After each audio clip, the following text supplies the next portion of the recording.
What's up, guys? Today we're going to do a recap of the run of 24 ASL 16. I think will be really interesting to do a recap now that knowing that next week we're going to the run 16. With me is joining Nyoken, of course. That is like my co-caster in the ASL. Hopefully he's going to give us a good recap, like from his point of view as a Terran player, about the maps and everything. And maybe, who knows, maybe he's going to do some predictions for the round of his team. Yeah, my predictions are always so good in the round of 24, right? Like almost everybody I predicted to get out got killed, man. So I think I'm gonna try and hold off on that because I don't want my favorite players to get knocked out. In your defense, it happened to me. I feel like this is like one of the most shocking ASLs, like, at least in the early rounds, one of the most shocking. I mean, last season was shocking as well, but like to me, this season is like way more shocking, to be honest. Yeah, because there's a lot of big names that got knocked out. I think the biggest one to me, well, now that I'm looking at all the groups right now, there's three of them that are just huge to me. First off, Zero. I don't know how he gets knocked out, man. His Zerg is so strong. I Indeed, just and don't he know how lose that against happened. Ample, right?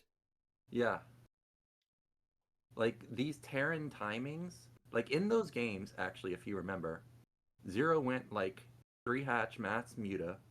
Jadong also went mass muta in his games, and then in the following group, in Group F, Ivory ended up going mass mutas, and that style just got killed by every single Terran that played versus it. Why do you think Zergs are doing that particular move? Because if he had gotten out lurkers in time, I think there are certain games that these Zergs would have won.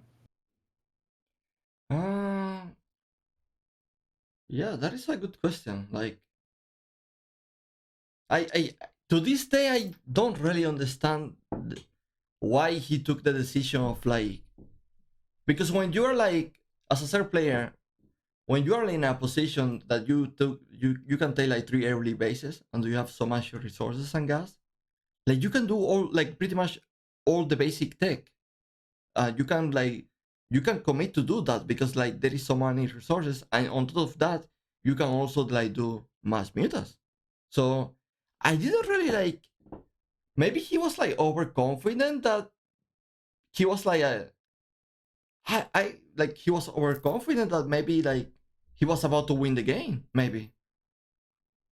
Yeah, I don't know. I just found that those Zerg games in particular were quite strange, not just because of it being mass muta, but also because, Terran players sometimes they go Valkyries, and in each game, none of those Zergs got armor. Armor is amazing versus Valkyries. Like, if you were going mass mutas and you got armor, maybe I could see the logic there because now the Valkyries don't do any damage, but he went damage. Like all the Zergs went damage. So I just found that so confusing that that's how they both, or how all the Zergs got knocked out, really.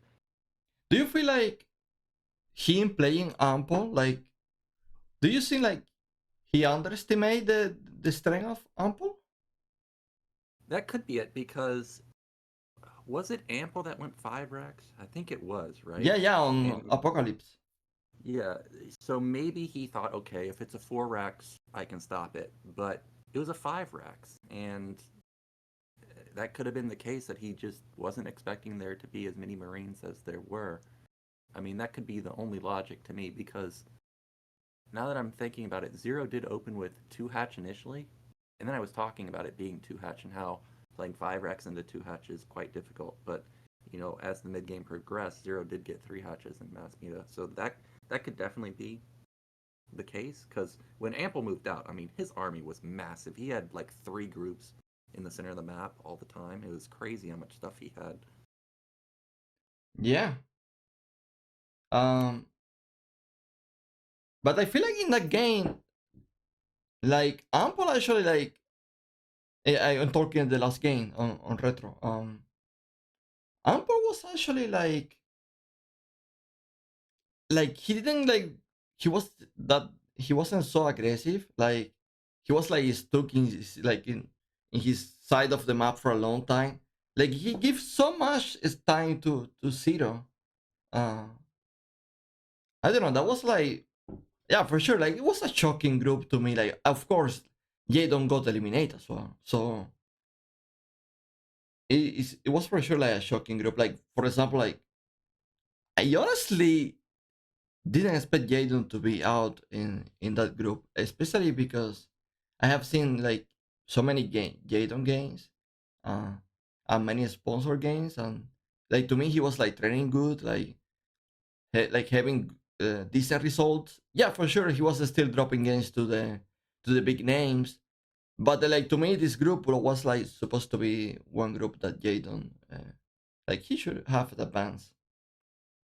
Yeah, I agree with that statement. I think Zero was the clear favorite. Then he got knocked out, and then I think it was a toss-up between the remaining three. I think they're all pretty close in skill, but I'm a big Jaedong fan, so of course I was rooting for him. But yeah, that's how it goes sometimes. Often I see in ASL, I don't know what triggers it, but Jaedong at points just it seems random to me, but he just all ins. Like I'm thinking back to when Circuit Breaker was in ASL. I think it was ASL. Like I remember him playing versus Bisu, and he just ling all in like a Gateway Forge wall with cannons behind it. And I was sitting there thinking like, man, this is an interesting ling all in. And it seemed like he also had that type of moment. I can't remember who he played, but it was one of the Terrans where his ling mutas just were running out of steam, and it felt like that was an all-in move that he didn't really need to make. I don't know your opinion on that. And the thing is that I feel like players tend to do things to do that based in their experience in tournaments, and like I feel like in that kind of situation that if you are like able to really control your emotions over your opponent, like you are able to do like better micro, better control, and less mistakes, and then you force mistakes. In that kind of situation, sometimes like you really get games like that. You can win games like that. The thing is like with Jadon is like becoming way too predictable where like that's all he's trying, and it's almost like, you know what, if he actually goes like macro, everyone's going to be surprised here. Yeah, yeah, because that's pretty much he did it pretty much what I was expecting. At some point, he was going to all in, and it wasn't going to work just because the all in to me as an outsider just didn't really seem to make sense. But I agree, it can catch people off guard quite a bit. But let's move on to another group because I feel like we've Yeah, talked let's about start with group A GVC. actually. Like group Group A, A. Okay. yeah, Mini, Leta, Soma, Amon. uh were you like shocked that these two players advanced, Mini and Soma, or just like No, I'm not surprised at this group at all. Leda, I think the two players that got knocked out were the clear underdogs in the group. Mini and Soma, they're just on a whole nother level. Every season I get disappointed when Mong gets knocked out because I really do like how Mong plays, but every time I see him play in ASL, there's some type of disaster in the earlier mid stage. So for example, in the game versus Leda, obviously the Vulture run by happens, the game's over. Last season, he tried to do a mech switch on Heartbreak Ridge, but before he was able to do it, remember, I think it was Shine, had the hold position lurkers, killed his entire army, and then you just can't transition when you don't have map control. So I always feel bad for Mong because he's really good, but there seems to be just something that happens to him in the game that just completely eliminates his chances to make it out in an instant. And as far as Leda goes, I mean, I think he played about as well as he was going to play facing off versus Soma and Mini. I think actually the one game that I was surprised about was the Soma Mini game on Invader. So we talked about how Invader is definitely going to be a map where there's going to be a lot of counterattacks. But something that I didn't consider was if you're the one that goes to the low ground, so for example, Mini went to the low ground, if you get counterattacked by Zerg coming through the high ground, how are you supposed to like come back to your base and try and save it? Because now you're attacking up ramps. Zerg's going to be on the high ground with mass hydras. It feels like anybody that goes on the low ground is stuck there. So you better go kill a lot of bases because if you get countered by the player on the top side of the map, feel like you're in trouble. What are your thoughts on Invader? Um, Honestly, we didn't really like get to see how a late game develops on Invader. So but it feels to me, at least in the early stage of the game, pretty much like from 8 minutes to, I mean, 13, 15. I feel like what you mentioned, it could be like avoided by just like storms and cannons. Like I don't really think like there is like a real way for a third player to, like, the maximum, like what I have seen is like they just contain that side with lurkers. Like, like they actually, like, they could that half that son of the map, but they don't really commit to attacking in that way. That really don't work that well. Okay, well, I guess we need to see some more games. It was just something that I thought of as I was looking at the map a little more closely. In that particular game, Minnie went to the low ground and then he got stubborn attacking into high ground and then got surrounded by all sides. I actually don't think Minnie played that well in his group, and you could, if you go and rewatch the VOD, can't remember who he played as his loser as the final match. Okay, it was Minnie versus Letta. I mean, he had a reaction where he kind of just didn't seem like he was on top of his game, and I think he knew he wasn't on top of his game. So I hope he gets it together in the round of 16 because I'm looking at his group now, and his group is not easy. It's got Killer, who did surprisingly well in his group, and then Mind last season actually looked like he couldn't lose Terran versus Protoss, and then everybody knows Rush is absolutely monstrous these days. So I think it's actually gonna be a really hard group for Mini to do well in. Yeah, I think we can move on from this group. Like, honestly, everything was as expected. Maybe mini performance wasn't that excellent to me, but I mean, it's a best of one. Yeah, You don't really want to get eliminated. You can get tricky. I still feel like he played very solid. He, like, every game he was like getting like a huge advantage. Then he made like some blunders. But hopefully he can improve in the next series with that kind of like mistakes. And Group B, I have to say, this is like probably one of the most shocking groups in the ESL. Like Sulky, Calm, Rain, and Sea. Honestly, honestly, I didn't expect Calm to really make it. Like, I'm so surprised. And not only that, like the game against Rain, it was like beautiful. Like the drone block, the build order pick, and like, man, all of that was like really very nice by him. yeah, it was really good. Like what I liked the most was in game one, he was aggressive with the 9 pool versus Sulky, won the game with an aggressive build. And then the game versus Rain, he said, hey, I'm not just aggro. I can go 3 hatch before pool too. And he did a really good job to prevent scouting, which allowed him to just have an insane build order.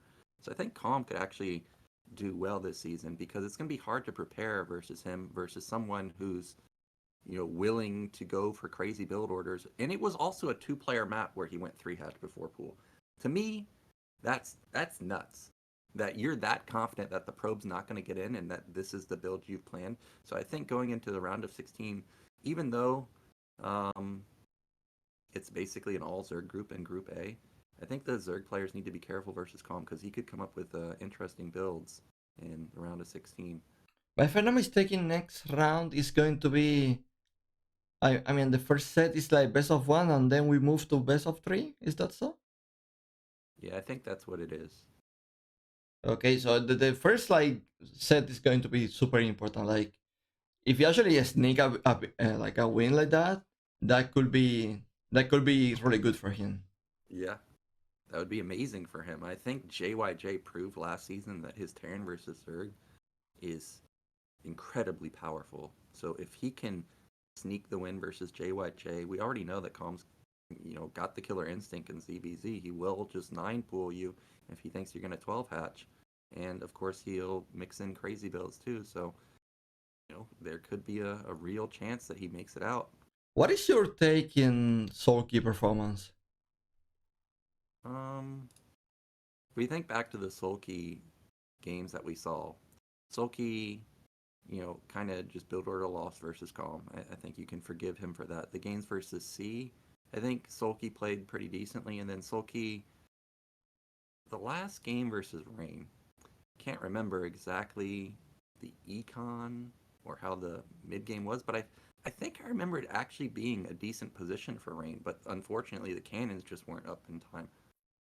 Yeah, if Rain opened one gate and then Sulky, like he actually made many serlings, because Rain will like pulled like a insane micro with his silo that he trades so well, so he was like kind of like forced to make more serlings for that. Um, but in my opinion, as someone that I see that is like a contender to win the whole tournament, I have to say like Rain, he didn't really look so good in this group to me. And Sulky like having to play Bisu next, I have like a bit worried for him, to be honest. Yeah, I was thinking something along those lines too. Is Sulky didn't really stand out in this group, even though he ended up making it out. So I agree with that statement. But we only saw a couple games, right? So it's kind of hard to tell. But yeah, I did think that Rain was in a good position in the final game. But luckily for Sulky, he hit literally like at the perfect time to end up taking it. Yeah. Well, what about Group C? Now, to me, this is another shocking group. Um. Yeah. Yeah, I totally agree because like we've been talking about the Snow for so long. There is even people saying that he's like the best Protoss versus Terran ever. I don't like personally. I don't agree with that statement, but there are many people that consider that. There are many people that are following these stats from the pro leagues and all of that, and there is in some way there is some validation to that because like that's how actually programmers are testing almost every day. I have to say there is like not really preparation in that. It's more like day-to-day basis like performance, and there is like long-term tournaments really shows who is like capable of preparing like and like optimizing their builds and all of that, and controlling the nerves, especially offline, uh, in the Africa TV studio. I feel like that is like really different from just like playing from home and your comfort. No one is watching you. You're not worried that the public is like spoiling the strategy. It's like it happened to Shadow. Um, so yeah, I feel like so many people expect the Snow to really like to be this his season. I'm pretty sure like you say that like this is going to be a Snow season. No, maybe you say that from Lita. Okay, no, I'm sorry. I don't remember, but I always got Snow going deep in the tournament because his PVT is incredible.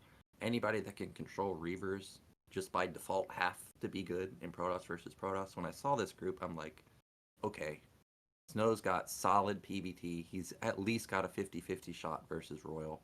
At least 50-50 shot versus Shuttle. I think he's a huge favorite versus Killer. And in fact, the game versus Killer, he had a massive lead. Like he was on high ground. He had like three bases, almost four bases before Killer took a fourth base, I think I remember correctly.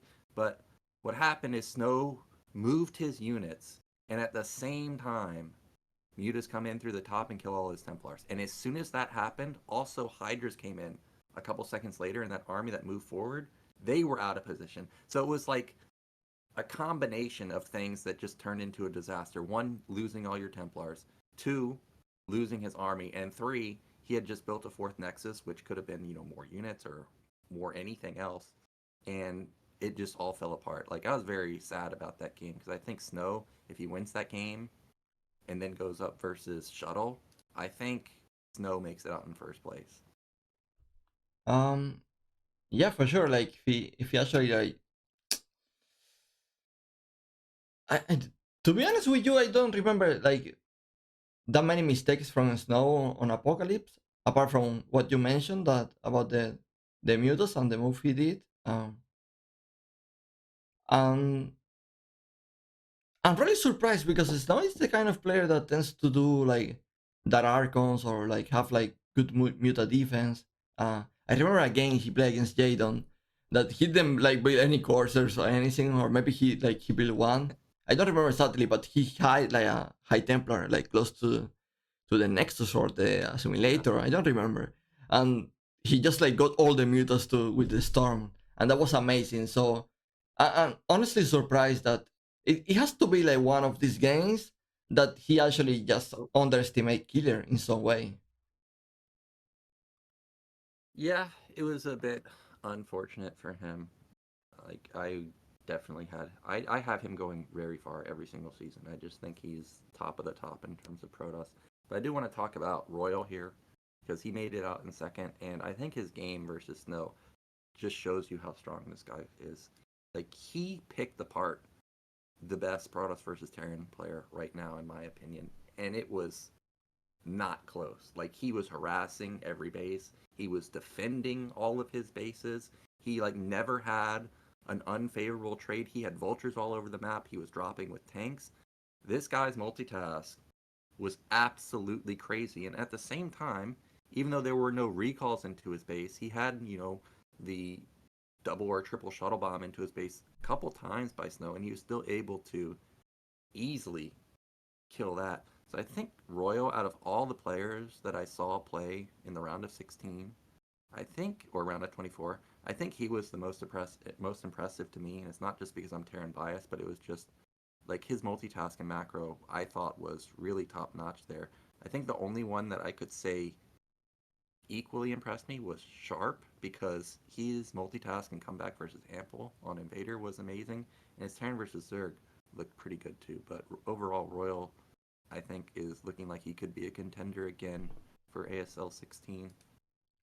Um, I agree with you that Royal is like one of the most impressive Terrans in the last years.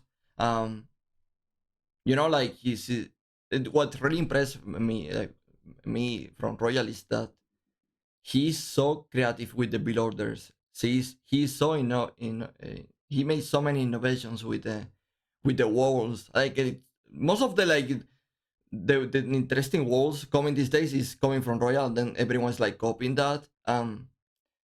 So like yeah, for many years now, like I've been watching him, and he's like always like bringing some interesting build orders to his games. And I mean like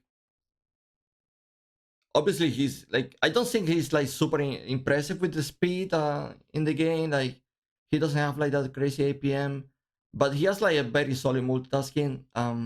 His reloaders are like very interesting. They seems to be like more innovative than other Terran players, apart from JYJ, I guess. Um, so yeah, I think he can go very far.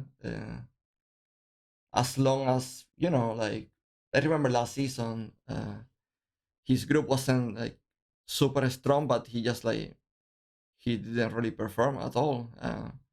He seems to be like struggling very hard. But yeah, I'm really hoping that he can do well this season. I hope he can like go far because he's like a very interesting player to watch. Definitely. So Group D, what do you think about this group? I know it's got two of your favorite players, or at least one of your favorite players in here. I have to say this group delivered everything I was looking for. From day one, I was like super excited because like effort is back. I know how magic effort can be. Like for sure, like I mentioned that I even made a video and everything about effort. And this guy is like the crazy multitasking and speed, like everything, like the 450 APM maniac, but with that creativity. And like I used to compare him with like Ronaldinho. I don't know if you know who is Ronaldinho, Uh-huh. but he's like a very magic player in soccer. And to me, effort is like it's the same. It's like this guy that can do so much. I mean, we saw that in the CBC against Action. Like that was one of the most magic CBCs we have seen in the last years. It was so exciting to see that. Of course, he lose, but you know what? I mentioned that before. You remember the players that make memorable games? Um, Effort is one of them. Like you for sure, like remember his games. That is for sure. He definitely has a lot of them, not just in previous OSLs, MSLs, but also he has a lot of memorable sponsored games. In fact, one of them that comes to mind is Mini versus Effort on Multiverse, Effort versus Flash on Circuit Breakers. As I've mentioned before, I think that's the best Zerg macro game I've ever seen. There's just so much stuff. But I agree, Effort crushed it in his group, even though he didn't get out in first. He got out in second place, and he played well versus all the races too. Like he had the epic game versus Action. He had the incredible game on La Campanella versus Free, which I thought Free was going to win. And then he also had really good game versus Light. So he proved that he doesn't just specialize in one particular matchup. He played well against everybody, and he looks like he'll be doing well in round of 16. But now that I'm looking at Group A, it has 3 Zergs, and Zerg versus Zerg is always kind of rough. Yeah, it's a very hard group to be honest. Like, and JYJ is no joke in TBC. JYJ is one of the most scary Terran versus Air players. Um, the thing is, we will see actually if because like there is Soma, JYJ, and Calm. So let's see if like JYJ didn't make a mistake picking all these airs because they are like insane. They are like the most insane airs you can really get. Like if he actually beat these airs, like I don't think he's going to struggle at all in this ASL. I think JYJ, like you said, if he makes it out of the group, he'll be in prime position going forward. Now, our last remaining group is Group F. Any shocker here for you? Um, I will say that I'm very surprised Bisu lose against Stark. Oh wait, no, wait, I'm tweaking. No, he did. He lost the first game.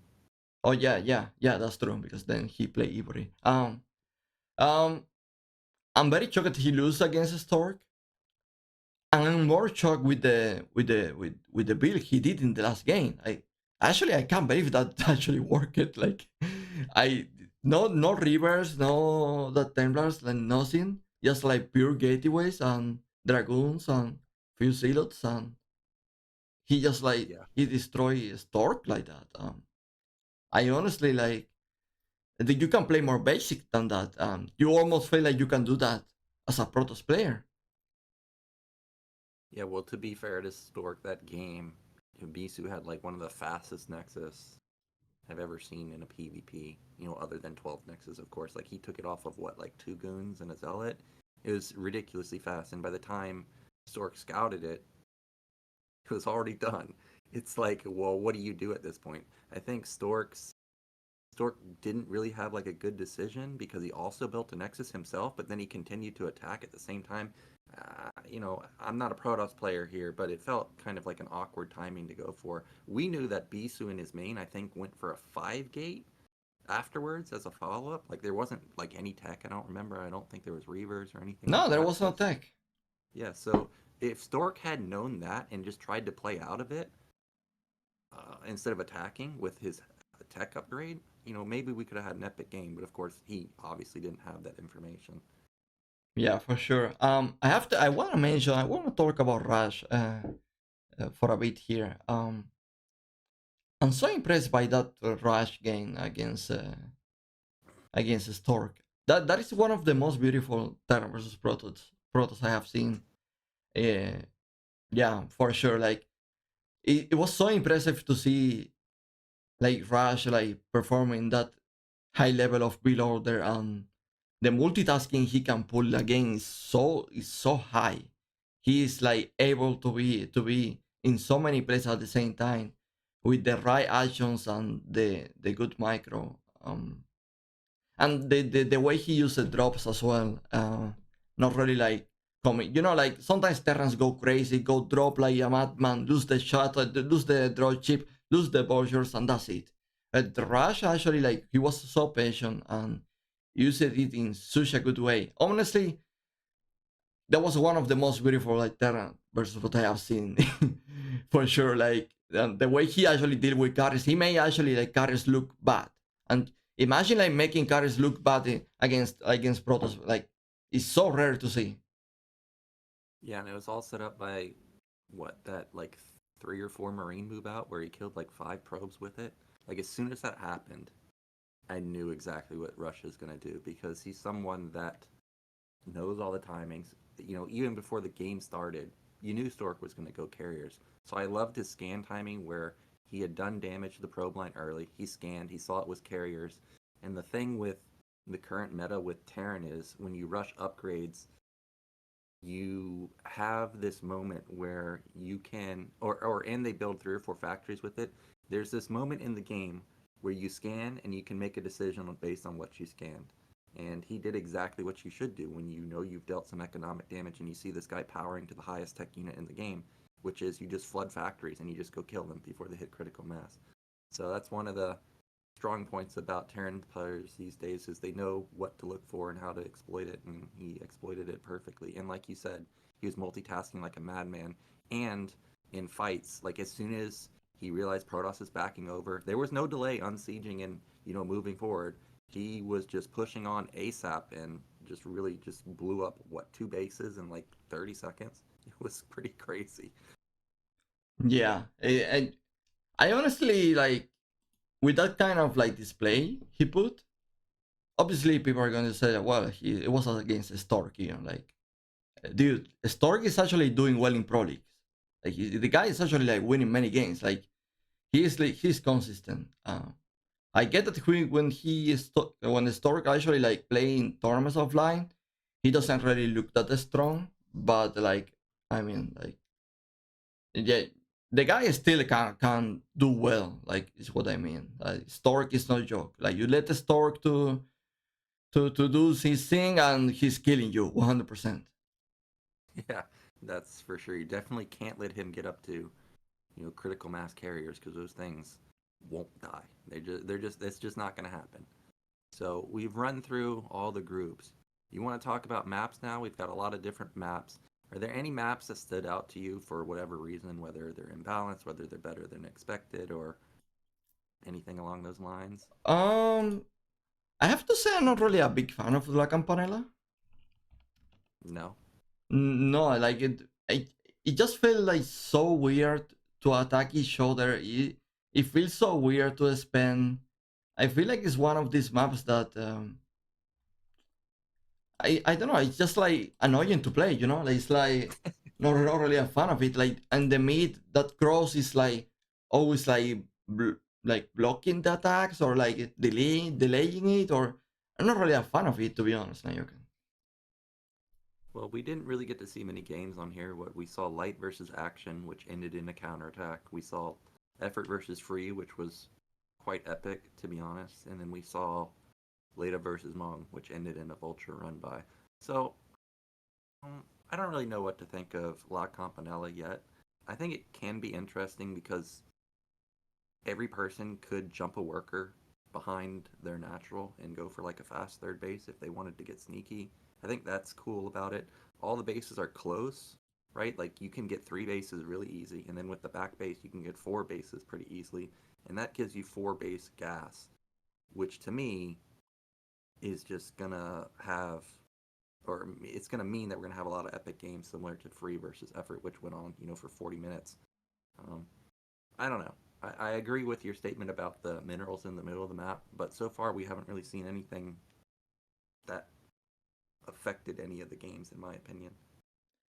Yeah, I have to say, I like some maps like from this map. Like, I feel like Apocalypse is really an improvement from a session. Like, like they update the ladder in Starcraft Remaster. Thanks to Scarlet. Thank you, Scarlet. Actually, Apocalypse Nyoken, I played a few times and it just feels so nice to play this map. It almost feels like what it was with Sylphid, like the first early versions, not the one that is destroyed pretty much, but like the first versions of Silphid. That's what I feel now with Apocalypse. Is it just feels so good to play this map. I will say, like yeah, Apocalypse, Neo the Origin, even like Invader, I thought it would feel uh, so bad to play it, but I'm actually enjoying playing it so far. The one I really didn't test too much is Tempest, but even that, like honestly, it has to be like one of the best ASL 16 map pools. Like it's so classic, it's so like it's like intuitive. Like you can just go in and play the maps and have fun. That's how I see like Brewer is supposed to be. Not really like having like these crazy maps that you're never going to play again in your life, and you just struggle so much that you can make anything happen, you know. Yeah. Yeah, I agree. I think the map pool is really good this season. I agree. I thought that Invader was going to be mm, worse than I imagined, but the games so far have been quite interesting. Another map that I thought I wouldn't like was Tempest. Just looking at it, it seemed like okay, if Protoss gets carriers, how do you fight them? There's so many pathways, there's so many ledges. It seems like this map was going to be harder than it is, but you can see that the Terran players in the ASL, they're doing timings, they're harassing all the bases with drops. One of the things that I think makes this a good map for Terran is all those bases in the center of the map, they have their minerals siegeable from low ground. So if somebody ever does get really greedy and also tech at the same time, they're gonna get punished by drops. Like you're gonna just get picked apart. Like none of these bases are easy to defend in the center. So I think that's an interesting aspect of Tempest. And also with like if we look at bottom left of Tempest, for example, you can easily get 3 bases. You can easily get 4 bases as Terran and be sitting on high ground. You can even probably get 5 bases pretty easily as Terran on this map. So when I originally thought, or when I originally looked at this map, I thought, okay, this is going to be a great Protoss versus Terran map. I actually think Terran's going to be really strong here. I don't know what your thoughts are, even if you haven't played it. Um, oh, we're talking about Tempest, right? So Yeah, Tempest, Tempest. um, Tempest it feels like it's a map that where like you can spend a lot. I don't think like like race really matters. Like it feels like it's a map where like it's very easy to take expansions. I feel like it's going to be like a map where like players are going to fight uh, all over the map, but also with many expansions. It's one of these kind of maps. And yeah, so far like I feel like my experience has been like great on it. Of course, this I'm not really a fan of the high grounds on the natural because you can't really like push too much into it against Protoss or even like Terran. Like if Terran is like sitting with siege tanks, that there is not really a chance that you can make something happen, in my opinion. Yeah, this is the type of map where I wish Larva was playing. Because this seems like a map designed for him where he plays the turtle Zerg. There's a lot of bases. So you give Larva the ability to turtle and have a lot of bases, you know that this guy would have epic games on here versus Protoss. I would have loved to see Larva versus Bisu on this map, but it is what it is. I'll be rooting for any of the Zergs to pull that style out, but from the games that I watched so far on Tempest, it doesn't seem like a lot of Zergs are doing that. And if we think about the games that we saw in the round of 24, Killer was Hydra busting even into high ground. Um, I honestly I have to admit I didn't see that game. I actually Oh, you. didn't. No, I actually didn't see that game. Oh, that was the one I did with Body. That's right. No, but Yeah. I saw your cast and I saw Snow against Royal and I saw Snow against Killer on Apocalypse. It was, but I Yeah. didn't see the game on Tempest. Well, he did either a 2 or 3 hatch Hydra bust versus Shuttle, and Shuttle only had one cannon, so you can imagine how that game went. Just instantly over, pretty much. And did Shadow like opening like normal, like, force expansion? I think so. I think he did just pretty much a standard opener. It wasn't like he built 12 Nexus or something. It was pretty normal. Okay, I will make sure to check that game and see exactly how killer like he pulled like Hydra boss in such map, because like in my experience playing these maps, it's always like very hard to do it. Like it's almost like not even worth trying. Like just you need to assume like, you know what, it's not really an option, and let's just like try to make more expansions and more drones. Yeah, I think that's why he did it, is because it was just so surprising. I'm looking at the VOD now. Shuttle has two cannons, but they're split up. The Zealots are. There's no way he can defend the gateway and the forge, and the Zealots instantly died because Killer still had a lot of links left over. So, maybe busts will actually be more common on this map than I thought. I'm not. I'm not predicting that the farther we go along, but I was surprised to see that that is how Shuttle got killed here on this map.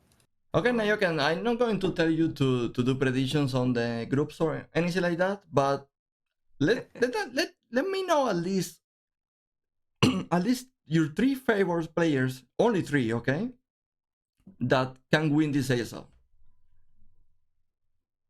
okay, I got JYJ. That's the Wow, first he pick. repeated I'm championship back to I'm back. I'm a believer in JYJ simply because there's so many Zergs, and when Zergs were playing that Hydra Lurker Defiler style last season, I think that is the hardest style to play against because they plague. They don't even need upgrades on their Hydras or anything, and they still one shot. And he had this interesting move with his vessels where they're just out in random spots. He only has like one or two, but they're just sitting there and they're waiting for the defilers to come by. And he just did such a good job to keep his vessels alive and also pick off every defiler that went across the map. So that's my first pick. Is I got JYJ. After that, I think I got Royal, man. I think Royal looked so good in his games. I'm a little bit sad there's not as many Protosses because he looked like he was just unstoppable in Terran versus Protoss the way he picked apart Snow. I feel like this is another season where Royal's just going to be beast mode the way he played. And then for third pick, going the distance, I got Hero, man. Hero every season. He goes really far. He makes it into the round of four, like what is it, like four times in a row right now. I feel like this guy's got a shot to finally make it in to the finals. What about you? What are your picks? Oh man, you're talking about Hero. Hero is like the Rock Lee of this is like he's always working hard. But you know, like there is some limitations to his skills. My top three to take this as I'm going to go with Soma, of course. I really think he take this ASL like it's like his last chance before going to military. So I really hope this is going to be the one. You know, like funny enough, what usually happens when these guys are going to the military is that they take third place actually. That happens so many times. So Soma, of course, I will say who else? I mean, I really want Solky to go far as well, but the group he's in, I honestly not really sure, but I really would like him to do well. So I have Soma, I have Solky, and my tier player is going to be actually it's going to be Bisu. I feel like Bisu Bisu. can do a really good season. Okay, I was not expecting that. I was about to say so none of us have any Protoss players. So you think Bisu can go far in this season? Like, can he even make it out of Group C? Like we saw in ASL, the stats say Ample is not so great in Terran versus Protoss, but so I'm not expecting BC to get killed by Ample, but I've heard Heroes basically unbeatable Zerg versus Protoss, and then Sulky, he would have to get past either Hero or Sulky.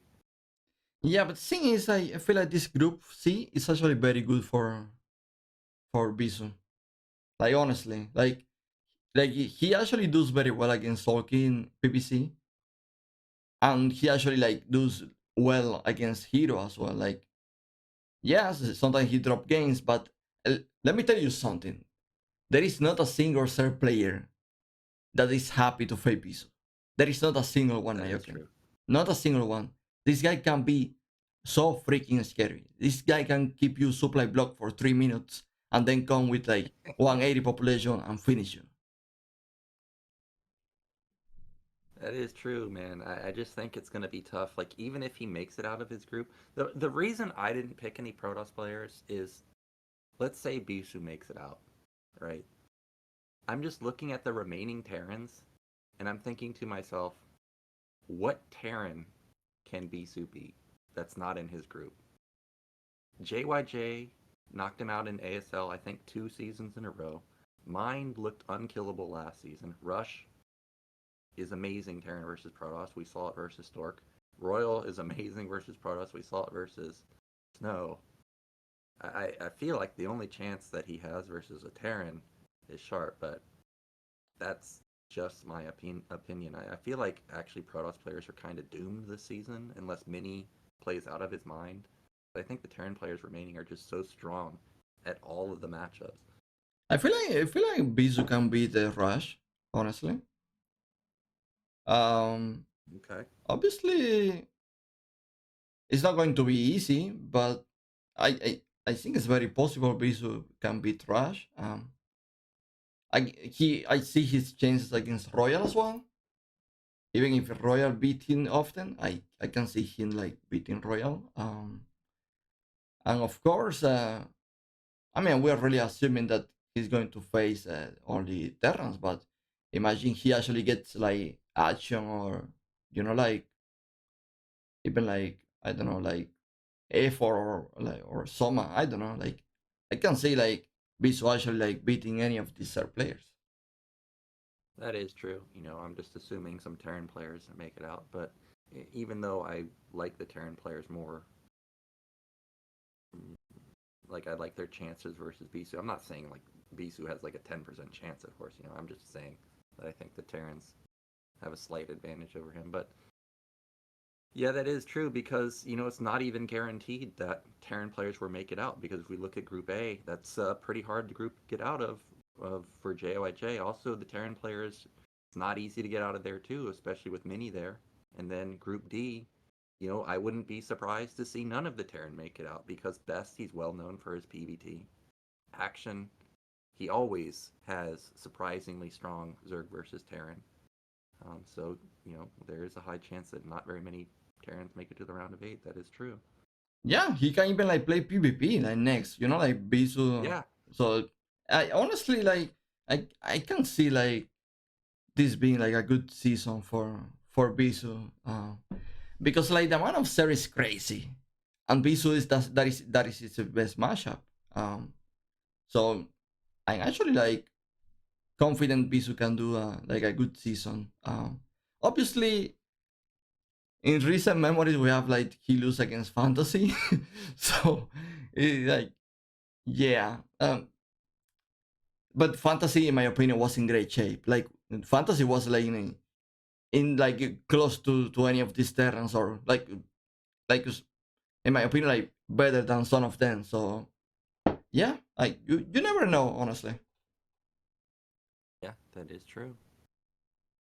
Well, I don't have anything else, Eonzerg. I think we've covered everything. Unfortunately, I've been casting for a while now, and I know that the caster curse is real. It is real, very real. So hopefully you have not cursed your players already. Yeah, I hope I'm not doing it, but you know what? Like every season, I just like I want Soma to win it.